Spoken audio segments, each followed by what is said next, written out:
অসীম দয়ালু এবং পরম করুণাময় মহান আল্লাহ তাআলার নামে শুরু করছি।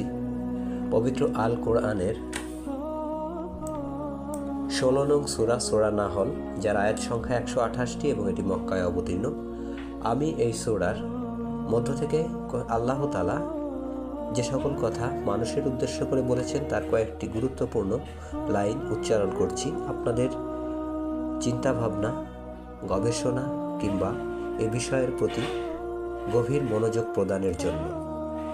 ২ নং আয়াতে আল্লাহ তাআলা এভাবে বলেছেন যে, সবাইকে হুঁশিয়ার করে দাও, আমি ছাড়া কোনো উপাস্য নেই, অতএব আমাকে ভয় করো।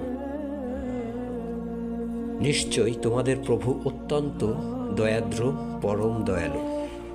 ৯ নং আয়াতে আল্লাহ তাআলা বলেছেন, সরল পথ মূলত আল্লাহ পর্যন্ত তোমাদেরকে পৌঁছে দেয় এবং পথগুলোর মধ্যে কিছু বক্র পথও রয়েছে। তিনি ইচ্ছা করলে তোমাদের সবাইকে সৎপথে পরিচালিত করতে পারতেন।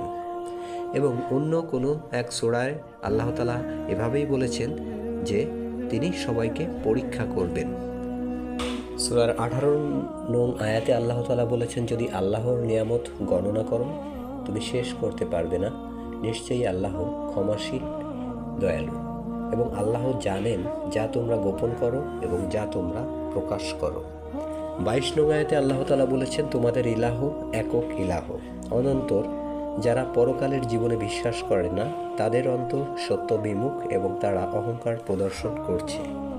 এবং এর পরের আয়াতেই বলেছেন, নিঃসন্দেহে আল্লাহ তাদের গোপন ও প্রকাশ্য যাবতীয় বিষয় অবগত, নিশ্চিতই তিনি অহংকারীদেরকে পছন্দ করেন না।